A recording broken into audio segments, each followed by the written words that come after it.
영접하는 자 곧 그 이름을 믿는 자들에게는 하나님의 자녀가 되는 권세를 주셨으니 이는 혈통으로나 육정으로나 사람의 뜻으로 나지 아니하고 오직 하나님께로서 난 자들이니라. 말씀이 육신이 되어 우리 가운데 거하시며 우리가 그 영광을 보니 아버지의 독생자의 영광이요 은혜와 진리가 충만하더라. 아멘. 고등학교를 졸업하고 39년 만에 친구를 이 장례식장에서 만났습니다. 두 명의 친구를 만났는데 한 명의 친구가 그럽니다. 저에게 대뜸하는 얘기가 뭐냐면, 아야, 어쩌다 그렇게 돼버렸느냐 하고 저에게 묻습니다. 한 친구는 묻습니다. 목사님, 반갑습니다 하고 인사를 합니다. 그러니까 한 친구는 신앙을 알고 한 친구는 신앙을 잘 모릅니다. 그러니까 목사인 제가 무지 불쌍해 보였던 것 같습니다. 그러니까 그 친구 대답이, 그 친구 얘기가 대뜸 어쩌다가 그렇게 됐느냐고 얘기를 합니다. 항상 사람을 만날 때 네 가지를 생각하도록 하십시오. 그래서 그 자리에서 제가 확인한 것이 네 가지가 있었습니다. 두 명의 친구를 향해서 그렇게 물었어요. 하나는 교회를 다니느냐 하고 물었습니다. 이 시간에도 묻고 싶습니다. 사랑하는 성도 여러분, 교회를 다니십니까? 물어보면 아마도 이 가운데 다 교회를 왔으니까 나도 교회를 다닙니다 라고 대답할 것 같습니다. 그런데 여기서 끝나지 않는다는 겁니다. 그러니까 꼭 기억하라고요. 그걸 잘 적어 놓으시라고요. 이 네 가지 가지고 신앙생활하는 겁니다. 두 번째는 뭐였냐면요. 요한복음 1장 12절을 물었습니다. 예수님을 마음속 깊은 곳에 영접했느냐 이렇게 물었습니다.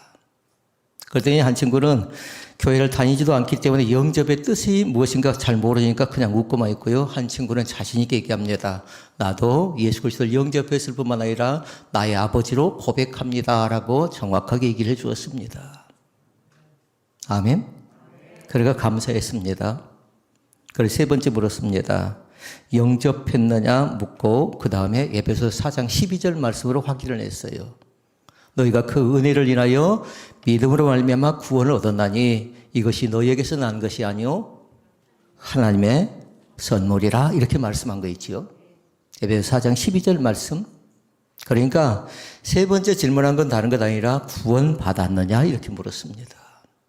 저는 구원파는 아니에요. 그리스도파고 예수파고 또 기독교인이고 하지만 구원에 관계된 얘기를 소홀히 할 수가 없답니다. 그러나 우리는 꼭 기억할 거 있어요. 구원받았다라는 것을 구원의 확신이 그렇게 얘기합니다. 그러니까 한 사람 한 사람이 구원의 확신이 꼭 있기를 원합니다. 교회를 다닐 수도 있습니다. 영접할 수도 있습니다. 그러나 세 번째에서 사람들이 정말로 내가 죽으면 하나님 나라 갈까 말까 고민하는 사람들이 있습니다. 그럼 망설이지 마시라고요. 나는 죽으면 두 자로 천국. 있습니까? 나는 죽으면 천국이라고요. 삼시을 먹고 죽으면 어쩔까요? 반응이 신통치 않아 너무 빨리 죽나요? 천국이에요. 40도 마찬가지고 50도 마찬가지고 60도 마찬가지고 70도 80도 90도 그렇게 살았을 때에 예수를 영접하고 구원의 확신 있는 사람은 천국의 귀한 하나님의 자녀가 된 것을 믿습니다. 어제 전화가 한 통 왔습니다. 엄마가 쓰러졌답니다. 그저께 전대병원을 갔는데 전대병원에서 어찌할 수가 없으니까 이제 장흥병원을 옮기라고 합니다. 유영희 집사님 어머니입니다. 85세 김옥남 여사입니다. 꼭 위에서 기도해 주도록 하십시오. 의사 선생님이 2주간 정도 잘 버티면 2주간 버틸 수 있다고 합니다. 아마 가족들이 노심초사하면서 돌아가면서 병상을 지키고 또 라이브 예배 가운데 참여하고 있을지도 모르겠습니다. 그러나 그 어떤 사람일지라도 구원의 확신이 꼭 있기를 원합니다. 하나님을 나의 아버지로 모셔드릴 뿐만 아니라 그 주님이 나와 동행하시고 그리고 그 주님을 믿는 자에게 천국을 선물로 주신 것을 믿습니다. 몇 가지 했나요? 세 가지. 네 번째가 중요합니다. 네 번째는 한자로 딱 적어놓자고요. 뭘까요? 네 번째는 믿음의 사람들에게 본이 되고 있는가를 꼭 확인해 보라고요. 다음 주에는 이 귀한 직분들을 봤습니다. 그런데 직분의 종류는 두 가지가 있다고요. 존경받는 직분이 있는가 하면 부끄러운 직분도 있을 수도 있어요. 그러나 그 사람들 가운데서 본이 되지 못하면 우리 교회는 그렇게 모범된 교회라고 얘기할 수가 없겠습니다. 그러니까 네 가지를 꼭 확인해 보라고요. 친구에게 하나하나 확인을 하면서 그 친구가 다행히 하나하나 잘 따라줬습니다. 예수님도 영접하고 그리고 구원에 대한 확신도 있고 그리고 믿음의 본을 보이고 있고 지역사회의 본이 되고 있고 오늘도 그렇게 살아가는 믿음의 사람들이 우리인 것을 좀 미약하지만 그렇게 고백하는 귀한 너의 고리 가운데 있어지길 원합니다. 요한복음 1장 12절로 14절 말씀이죠. 두 가지의 반응이라고 했어요. 11절에 보니까 나와 있고 12절에 보니까 나와 있습니다. 두 가지 반응 가운데 첫 번째 반응이 나옵니다. 예수를 영접하지 못한 사람이 나옵니다. 11절. 자기 땅에 오매 자기 백성이 영접하지 아니하였으나. 예수님이 오셨습니다. 그런데 자기 백성이라고 했어요. 가로 딱 열고요. 그 사람들은 누구냐면 유대인들이랍니다. 유대인들. 그러나 그들은 어떻게 됩니까? 예수를 영접하지 않았습니다. 그런데 거기에 그치지 않습니다. 영접하지 않을 뿐만 아니라 그들 자신은 뭐하냐면요. 핍박합니다. 예수님을 핍박한다고요. 그리고 잡아 죽이려고 예를 썼던 사람들이 누구냐면 유대인들이라고요. 12절에 나옵니다. 대조되는 사건이 나오는데요. 12절은 같이 읽어볼까요? 영접하는 자 곧 그 이름을 믿는 자들에게는 하나님의 자녀가 되는 권세를 주셨으니 아멘. 그리고 영접한 사람이 나옵니다. 하나님을 나의 아버지로 마음속 깊은 곳에서 받아들인 사람들이 나오는데 그 사람들이 주신 건 하나님의 자녀가 된답니다. 그리고 자녀의 권세를 그들에게 허락하셨습니다. 그러니까 영접한 사람이 있는가 하면 영접하지 못하고 오히려 미워하고 거부하고 저주하고 핍박하는 사람도 있다라는 겁니다. 대림절 넷째 주일입니다. 우리는 기다림을 알아야 됐고요. 그다음에 준비를 알아야 됐고 제일 처음은 참회, 회개. 나는 어느 정도 지금까지 살아오면서 핑계하고 변명하고 구실 삼았던 사람은 아닌가 잘 한번 살펴보고요. 그러면 철저하게 하나님 앞에 진솔하게 참여하는 귀한 은혜가 있어져야만 되겠습니다. 내가 바로 그런 사람입니다. 내가 죄를 지었습니다. 그러나 내 마음이 완악하고 강팍하지요. 그러면 결단코 그것을 받아들이지 못합니다. 그 은혜를 잘 받는 사람은 어떤 사람이었냐면요. 순수한 사람이래요. 그래서 이 앞쪽에 그렇게 얘기했어요. 순전하다, 정직하다, 하나님을 경외한다, 악에서 떠난다. 누구라고요? 욥이라고요. 그래서 제가 어떤 날 어떤 가정에 신방가서 그렇게 얘기했어요. 광주 땅에 한 사람이 살고 있었는데 그 사람은 순전합니다, 정직합니다, 하나님을 경외합니다, 악에서 떠난 사람입니다 라고 물은 적이 있습니다. 우리도 그렇게 고백하도록 하십시다. 욥이 고난의 사람이라고 하지만 그 자신이 나중에 배가의 축복을 받았던 것처럼 고난은 장차 나타날 영광과 좋게 비교할 수 없다라고 우리 가운데 허락해 줍니다. 지금 어렵다고 낙담하지 마시고요. 지금 문제가 해결되지 않았다고 너무 슬퍼하지 마시고요. 어떻게 해야 될지 모르겠다고 너무 발만 동동 구르고 있을 때에 하나님께서는 그냥 뒷짐지고 계시는 분이 아니라는 겁니다. 우리를 돕는 분, 우리를 살펴주시는 분, 우리와 함께 동행하시는 분. 그래서 성경 그렇게 얘기했어요. 우리를 가르쳐서 하나님께서 우리에게 말씀합니다. 하나님께 친히 보호자가 되어주신대요. 여러분, 보호자는 그게 뭔가요? 보호자는 목자예요, 목자. 목자는 책임을 지는 사람인 것처럼 보호자도 마찬가지로 이 땅 가운데서 살아가는 자녀를 낳고 나서 어떻게 하던가요? 책임을 져주는 사람이 보호자인 것입니다. 그래서 그 주님을 보호자로 생각하라고요. 조금 내 자신이 주님께 실망시킬 수 있습니다. 좀 주님의 마음을 섭섭하게 해드릴 수도 있습니다. 그러나 기억하실 것, 하나님은 한 번도 우리를 실망시킨 적 없으시답니다. 어제도 마찬가지, 오늘도 마찬가지, 내일, 미래도 마찬가지로 하나님께서 우리를 결단코 실망시키지 않습니다. 그러니까 믿는 사람들에게 중요한 건 뭐냐면요, 과정을 중시하기라고요. 결과만을 가지고 와서 제가 이거 했습니다라고 할 때 그 결과만 내세우지 마시라고요. 결과는 다 달라요. 은사가 다 다르기 때문에 결과는 어떤 사람은 더 많은 것을 얻을 수 있고요. 어떤 사람은 적을 얻을 수 있습니다. 그런데 뭐냐면요, 어떤 사람이 과정 가운데서 수고와 땀과 정성과 헌신과 기도가 담겨져 있느냐, 그걸 더 중시 여기는 거죠. 라이브 예배 가운데 참석한 사람들은 누군가가 딱 적어놨으면 좋겠어요. 하나님은 나의 한순간 한순간의 과정을 보신다. 나의 말하는 것도 보시고, 나의 생각하는 것도 보시고, 나의 움직인 것도 보시고, 나의 마음속에 묵상하는 것까지도 우리 집은 다 아시고 계심을 믿습니다. 그러니까 혼자 있을 때 어떤 생각을 하고 있는가가 중요합니다. 아까 서두에 네 번째가 뭐였나요? 믿음의 본이라고 했습니다. 신앙의 본이라고 했습니다. 그런데 그걸 아무나 할 수가 없습니다. 아무렇게나 할 수가 없는 겁니다. 좀 쉽지는 않습니다. 사람들은 다 뭐냐면 자기 주관이 있잖아요. 그 사람이 입맛에 맞춰야 되잖아요. 그러나 정확하게 말씀을 통해서 새로운 은혜를 영접하고요, 말씀대로 살아가면, 이걸 그렇게 얘기했습니다. 코람 대오의 신앙이래요. 하나님 앞에서의 신앙이래요. 사람 앞에서 변명할 수 있고 또 탓할 수 있고 눈속임할 수 있고 감출 수 있지만, 그러나 하나님께서는 결단코 우리의 속 중심까지 아시기 때문에 그 앞에서는 감출 수가 없답니다.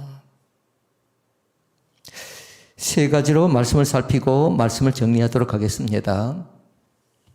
첫째는 하나님을 영접하지 않는 사람. 둘째는 왜 영접하지 않을까? 그 이유를 알아봐야 되겠고요. 셋째는 하나님을 영접한 사람이 나옵니다. 그러게 여러분과 저는 1번과 2번과 3번 가운데 하나님을 영접하지 않는 사람, 영접하지 않는 사람은 왜 영접하지 않았을까? 세 번째는 하나님을 영접한 사람인데, 물어보라면 오늘 몇 번 골라야 되겠어요? 3번을 골랐으면 좋겠어요. 3번을. 영접한 사람. 근데 영접은 거기 그치지 않는다고 했어요. 반드시 뭐 하라고요? 구원의 확신까지 나가야 되고, 그리고 믿음의 자리인 믿음의 본까지 나가야 되고, 세상 사람들에게 있어서는 다른 것 아니라 지역사회의 섬김의 모범이 되어져 가는 겁니다. 우리는 좋지만요, 지역사회 거부해서는 안 되는 겁니다. 그러니까 가끔씩 그런 교회들이 있습니다. 혹시라도 우리 교회도 잘 살펴보자고요. 우리 교회는 2명, 3명, 4명 앉아서 얘기할 때 상당히 좋습니다. 그런데 지역민들이 볼 때에 저 교회가 이 지역에 가치가 없다고 하면 이 교회는 슬픈 교회인 겁니다. 하나님 기뻐하지 않는 교회가 되어져 버린다고요. 자, 첫째, 영접하지 않는 사람 세 종류가 나옵니다. 헤롯이라는 사람이 나옵니다. 첫 번째는 헤롯을 생각할 때요, 두 가지를 꼭 생각하라고요. 하나는 뭐냐면요, 의심 많은 사람이에요. 누가 또 의심이 많았나요? 도마. 예수의 제자였던 도마처럼 의심이 많은 사람이에요. 그런데 도마하고 헤롯과 다른 점이 있어요. 도마는 나중에 어떻게 하냐면요, 부활한 주님을 만납니다. 그리고 영접합니다. 마음속에 모셔드립니다. 그리고 그 자신은 철저하게 신앙 고백을 할 줄 알았던 사람이 도마예요. 처음은 의심이 있었어요. 그런데 헤롯은 어떻게 되냐면요, 그 자신은 예수를 영접하지 않습니다. 유대 땅 베들레헴에서 나겠다라고 동방박사들이 제보를 합니다. 그러니까 그 자신이 계획을 세웁니다. 음흉한 계획을 세우고 나서 베들레헴에 살고, 베들레헴에 태어날 아이들 있죠? 2살 미만의 아이들은 다 죽이라고 명령을 내립니다. 그러니까 헤롯의 이제 특징 두 가지가 나왔어요. 하나는 의심 많은 사람이었다. 두 번째는 잔인한 사람입니다. 이 자신에게요, 아내가 10명, 자식이 15명 이렇게 있었는데요, 아내를 살인합니다. 그리고 장모도 살해합니다. 그리고 사랑하는 자녀도 살해를 합니다. 한마디로 얘기하면 그렇게 끔찍한 그런 사람이 누구냐면요, 헤롯이라고 얘기할 수 있겠습니다. 물론 좋은 일 했다고 합니다. 원형극장을 짓습니다. 또 수도 배관 공사를 다 철저하게 했답니다. 그런데 뭐냐면 그 마음속에 미움과 증오가 꽉 채워져 있는 사람이라고요. 그게 여러분이 헤롯 얘기하면 두 가지를 항상 생각해야 돼요. 미움이 있었다. 그리고 잔인하다. 오늘 우리 자신들을 잘 볼 수 있기를 바랍니다. 예수 그리스도가 이 땅 가운데 오셨다 할 때 헤롯과 같은 사람이 있었다라는 겁니다. 핍박합니다. 그러면서 그것이 진짜인 복음인 것처럼 가장되게 복음을 전달하려는 그런 얄팍한 깨를 가지고 접근하는 사람들이 있습니다. 그러나 하나님이 기뻐하지 않습니다. 이 사람은 영접하지 못한 사람들이랍니다. 그리고 이단 사상에 빠져 있기도 하고 거짓된 것에 빠져 있는 그런 사람들이 있죠. 하나님이 기뻐하지 않는다고요. 두 번째 종류의 사람들이 나옵니다. 두 번째 종류의 사람들은 세속화된 제사장과 서기관들하고 얘기할 수 있는데요. 이들을 생각할 때마다 항상 기억할 건 뭐냐면요. 사랑의 반대가 이런 뭐라고 했나요? 사랑의 반대? 무관심이라고 했어요. 근데 제사장과 서기관들은 철저하게 이때 당시 예수 그리스도에 대해서 관심이 없어요. 무관심하다고요. 왜 그런 줄 압니까? 그동안 자기들은 부를 누릴 수가 있었거든요. 정치와 결탁하고 경제를 생각하면서 그들 자신들이 적당하게 돈을 누리고 살아간 사람들이거든요. 근데 예수님은 자기들 신분이 탄로가 나잖아요. 이제 그렇게 살아서 안 될지도 모릅니다. 그러니까 그들 자신은 철저하게 예수님이 이 땅에 오셨다는 것을 알기는 압니다. 그러니까 메시아에 대한 지식이 있어요. 안다고요. 그러니까 유대 땅 베들레헴 태어날 것이다라고 그들이 얘기하고는 있지만 그러나 정작 본인이 두 번째 항목이 뭐였나요? 예수를 영접하지는 않습니다. 이유가 뭘까요? 자기들의 이익 때문에 그런 겁니다. 조심하셔야 될 게 있어요. 교회를 이익을 챙기려고 다녀서는 안 돼요. 제가 신앙생활하면서 보니까요. 아직까지는 다 마치고 나서도 어떤 생각이 들지 모르는데요. 교회는 철저하게 손해보는 자를 하나님이 채워주더라고요. 그래서 제가 종종 글을 쓸 때 후배 목사님들이 그렇게 얘기합니다. 후배 목사가 페이스북에 글을 올려놨더라고요. 우리 교회 별반 다를 바가 없어요. 교회가 갑자기 2월달까지 비워달라고 한답니다. 어떻게 했으면 좋을지 모르겠다고 글을 기록해놨더라고요. 그래서 그 친구에게 제가 그렇게 얘기를 해놨습니다. 다른 것 아니라 하나님의 몸된 신혼 베들교회도 3년 만에 성전이 팔려버려서 이동을 해야 되는 그리고 성전이 쩔쩔 맸던 때가 있었는데 하나님께서 먼저 앞서가셔서 하나님이 우리 가운데 주시는 은혜가 있었다라는 겁니다. 그때 당시에 제가 생각한 거 있었습니다. 예수 그리스도가 바보였어요. 그럴 수 없다라는 겁니다. 우리가 충분하게 교회가 성장하고 교회가 발전하고 교회가 되어져 가니까 거기에 좀 더 머무를 수 있는 시간을 줬다라면요. 더 좋을 것 같았어요. 그런데 하나님 어떤 분이라고요? 우리보다 앞서가신 하나님. 어리석으니까 밀어낸 거지요. 만족하려고 하니까 됐다 하니까 하나님은 뭐냐면 앞서 행하신 하나님께서 우리를 위해서 친히 준비하신 여호와 이레 하나님 되신 것을 믿습니다. 바보 예수였는데요. 목사도 마찬가지입니다. 바보 목사가 되면 괜찮아더라고요. 자기 이익을 취하는 목사는요. 틀림없이 뭐냐면요. 하나님께서 귀하게 보지 않더라고요. 지극히 작은 것에 관심 있는 바보 목사는요, 하나님이 한 영혼을 성전을 사랑한다는 사실을 깊이 생각합니다. 오늘도 그 은혜의 축복이 넘쳐날 수 있기를 바랍니다. 그런데 그것은 뭐였냐면요, 관심이었어요. 왜 저 사람이 교회에 나오지 못할까? 전 처음에 염려를 했습니다. 저 사람이 영접하지 않는 거 아닌가 했는데요, 일하느라고 했답니다.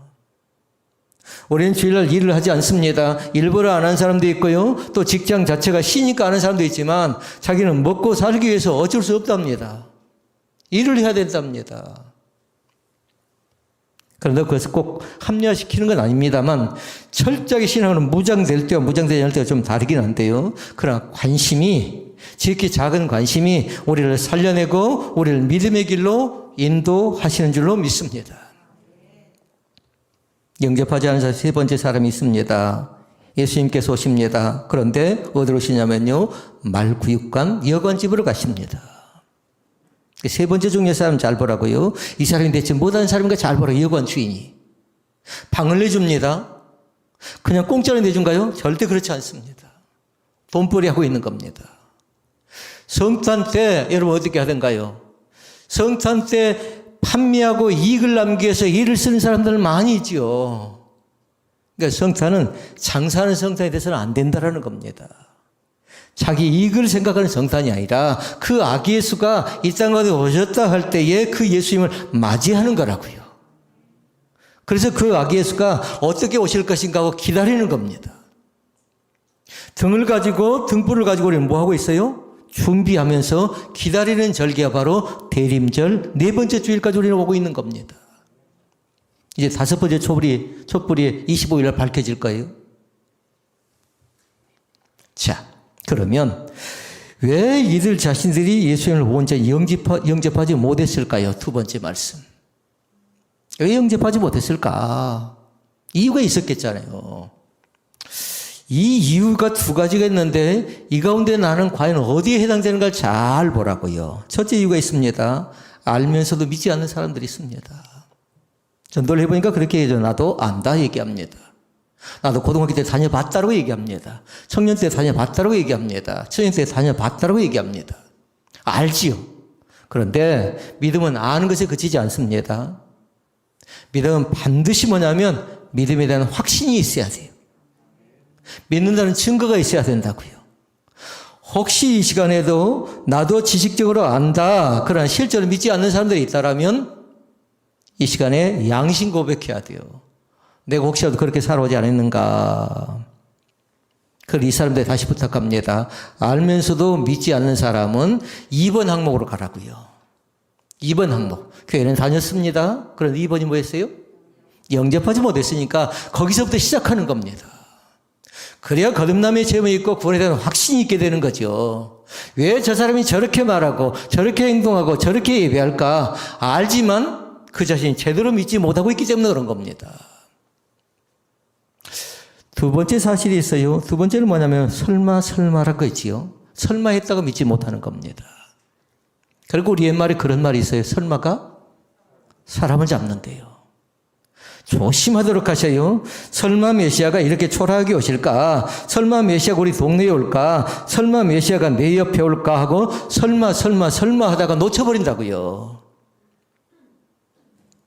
지금은 아니겠지 하는데요. 언제든지 주님께서 우리 가운데 오실 맞이할 준비를 우리가 하고 있는 겁니다. 아기 예수로 오신 예수님을 가르쳐서 그렇게 뭐라고 얘기하냐면요. 초림의 예수예요. 초림. 그러면 마라나타의 예수님은 대체 어떤 분일까요? 재림의 예수. 초림의 예수를 알긴 알아요. 그러나 재림의 예수를 믿지 못한 사람들이 있다면 안 돼요. 나를 위해서 오실 것을 믿습니다. 오늘일지 내일지 낮일지 밤일지 그 생각을 하면서요. 설마 하면서 혹시라도 방심하지 않기를 원합니다. 잘못하면 비극의 여인이 되고 비극의 남성이 될 가능성이 많거든요. 하나님께서 우리 가운데 주시기를 약속합니다. 그 주님이 너희들 가운데 갈 때에 너희들에게 올 때에 모셔야 될 준비를 하래요. 환영하고 축하하자라는 겁니다. 거부하지 않기를 원합니다. 거절하지 않기를 원합니다. 맞아들이면서 그 성탄 자체가 우리에게 축하도 되지만 그러나 재림의 주님은 또 어떤 주님인가요? 심판의 주님이라고요. 그러나 걱정할 것 없어요. 뭐요? 우리 네 가지 하고 있으면 돼요. 교회를 다니기도 하고 영접하기도 하고 구원에 확신도 있고 믿음에 본도 보이고 있고 넷째는 본으로 생각하고 본으로 지역사회에 본이 될 뿐만 아니라 가정에 본이 되고 교회에 본이 된다는 거 굉장히 귀한 것입니다. 그런데 감사한 건 그런 사람들에게 하나님께서는 존귀함을 허락해 준 줄로 믿습니다. 적는 사람들은 적어놔야 돼요. 존귀가 뭔가? 뭘까요? 존경. 하나는 존경. 또 성경이 얘기합니다. 귀중히 여김을 받는데요. 아멘. 아멘. 존경도 받고 한 사람 한 사람을 귀중히 여긴대요. 우리를 하나님께서 존귀한 자녀로 삼아주신 것을 믿습니다. 그러니까 망설이지 마시라고요. 나 같은 사람이 어떻게 존귀함 받아 하는데요. 그렇지 않습니다. 이제 예수 그리스도를 영접하고 이제 구원에 대한 확신이 있을지라도 하나님께서 믿음의 본을 보이면 천국에서 우리에게 존귀함의 면류관을 허락해 주신 줄로 믿습니다. 자, 그럼 마지막 예수 그리스도를 영접한 사람들이 나옵니다. 1번, 2번, 3번을 얘기할 건데요. 4번은 제가 얘기하지 않습니다. 첫 번째 사람이 있습니다. 첫 번째 사람은 누구냐면요. 동방박사가 있습니다. 동방박사를 생각할 때마다요. 그들은 가깝지 않았습니다. 멀리 이동해 옵니다. 그러니까 한마디로 얘기하면 그 길을 찾아오면서 육체적인 허덕임도 있을 것이고요. 힘들고 어려운 여건과 상황이 발생될 수도 있었습니다. 그런데 그들 자신들은 멀리서부터 와서 하고 싶은 것이 있었어요. 뭐라고 해서 왔을까요? 뭐라고 해서? 아이들에게 물어보니까 그렇게 얘기합니다. 황금, 유양, 몰약을 드리기 위해서 예물을 드리시겠다고 하는데요. 성경은 분명히 얘기합니다. 예수님께 뭐 하기 위해서? 경배하기 위해서 그들 자신들이 찾아갑니다. 경배가 중요하답니다. 지금 이 시간이 경배하는 시간이라고요. 몸을 들이고 마음을 들이고 시간을 들여서 온 정성을 다해서 경배하는 시간이라고요. 그 주님을 온전히 모셔드릴 수 있기를 바랍니다. 동방박사들이 그렇게 살았습니다. 경배하기 위해서 최선의 정성을 다하지요. 리빙스턴이라는 사람이 있습니다. 일생을 아프리카에서 복음을 전한 그런 사람인데요. 그 사람은 그렇게 얘기했습니다. 하나님에 대해서 그렇게 표현한대요. 내 왕이요, 내 생명이요, 내 전부이신 주 예수여. 내가 이제 나의 온 마음과 온 생명 전체를 주님께 바칩니다. 라는 얘기를 했어요. 이것은 뭐냐면요. 신앙에 대한 고백이랍니다. 그러니까 지금 이 시간에 나의 신앙의 고백을 꼭 한 줄로 적어보시라고요. 난 어떻게 고백하고 있는가? 이 사람은 몸을 들이고 마음을 들이고 온 정성을 다해서 생명까지 드리겠다라고 약속을 하지요. 엘리자벳 여왕이 있습니다. 그 자신도 고백합니다. 우리 주님께서 내 생전에 영광의 주님으로 오신다면 내가 쓴 왕관을 벗어 그 발 앞에 드리겠습니다. 라고 했습니다. 여왕에게 있어서 그 왕관은 얼마나 귀한 것인가요? 근데 그분에게 드리겠대요. 한마디로 경배는 바로 그것입니다. 목자들이 그 사실 때문에 먼 길을 달려온 것입니다. 오늘도 마찬가지로 이른 아침부터 준비한 사람도 있을 겁니다. 아침에 일어나서 라이브 예배를 드리는데요. 일찍부터 보니까 1746명이 참여해갖고 라이브 예배 가운데 참여하고 있더라고요. 7시 반 예배예요. 분당에 있는 교회인데 7시 반 예배인데 그렇게 1000여 명이 교회는 가지 못했지만 사람들이 등한시 여길 수 있겠잖아요. 그런데 온라인 예배로 그렇게 함께 참여한 믿음의 사람들이 있었습니다. 자, 그러면 두 번째. 안나라는 사람이 있습니다. 안나. 그런데 안나라는 사람을 생각할 때마다 항상 여러분 뭘 생각하냐면요. 성전과 기도를 생각하세요. 혼자 된 지가 84년이 됐답니다. 그런데 그 자신이 성전을 떠나지 않습니다. 주야로 금식합니다. 그리고 나서 했던 것이 한 가지 있어요. 성전을 떠나지 않고 주야로 금식했더니 하나님께 주신 열매가 하나 있었어요. 그것이 뭘까요? 예수님을 만나는 감격이 있는 줄로 믿습니다. 오늘 또 동방박사들처럼 먼 길을 왔던 사람들, 성전을 떠나지 않고 기도했던 사람들이 예수님을 만나지 못하면 초라하고 불쌍하지요. 그렇게 찬양 가운데 그런 찬양이 있습니다. 오늘 내가 예수님 만나면 정말 좋겠네, 정말 좋겠네. 기쁘고 춤추며 찬양한답니다. 그 사람이 언제 춤출 줄 알았겠습니까? 그런데 어찌나 기쁘던지 일어나서 나름대로 춤추고 경배하겠다라는 거죠. 안나가 그렇게 주님을 맞이합니다. 주님을 만납니다. 여러분, 성탄은 어떤 절기입니까? 예수님을 만나서 기뻐하는 절기입니다. 2021년도 마찬가지입니다. 새해를 준비하면서 예수님 맞을 준비를 충분하게 하실 수 있기를 주의 이름으로 축원을 드립니다. 세 번째 사람이 있습니다. 목자들입니다. 목자들. 목자들이 한 것은 뭐냐면요, 생명을 다합니다. 그런데 그들은 뭐냐면 복음을 전해야 돼요. 네 자로 복음, 굿뉴스, 기쁜 소식을 전해야 된다는 겁니다.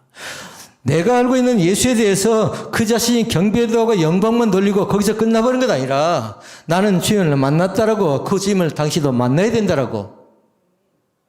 뭐 하자라는 겁니까? 전도하자라는 겁니다. 선교하자라는 겁니다. 이제 전하자라는 겁니다. 우리 교회 누가 제일 말을 많이 하고 제일 말을 잘한가요? 제일 말을 많이 하고 제일 말을 잘하는 사람 어떤 사람이냐면 복음을 잘 전하는 사람들이 제일 말을 잘하는 사람이래요. 말이 길다, 그것이 문제가 아니고 얼마만큼 복음을 전하는가, 그거 봐서 말을 잘한다, 말을 할 줄 안다, 이렇게 얘기한 사람입니다. 꼭 복음을 전할 수 있기를 바랍니다. 하나님을 만납니다. 그리고 하나님께 영광을 돌려드립니다. 경배합니다. 그러나 전하지 않으면, 자기 혼자만 알고 있어 버린다면 가치 없는 겁니다. 여러분, 이웃집을 왜 가십니까? 가까이 있는 이웃집을 왜 여러분 왔다 갔다 하십니까? 다른 것 때문에 그런 것 아닙니다. 네 가지 것 확인하려고 다녀야 돼요. 수다 떨려고 다녔다면 이제 멈춰야 되고, 그러나 내가 이웃집에 가서, 저 가정에 가서 해야 될 것이 뭐라고요? 네 가지? 교회를 다니십니까? 확인하시고. 다닌다고 하면 영접하셨습니까? 물어보시고. 그리고 영접했다라고 하면 에베소 4장 12절 말씀을 읽어드리고 구원에 대한 확신을 심어드리고, 그러고 나서 믿음의 본을 보이고, 세상 가운데서, 교회 가운데 믿음의 본을 보이고 살아가야 된답니다라는 꼭 확인할 수 있기를 바랍니다. 말씀을 정리합니다. 예수를 영접한 사람들이 세 사람이 있었어요. 동방 박사도 있었고요, 안나도 있었고요, 목자도 있었고요. 4번은 누구일까요?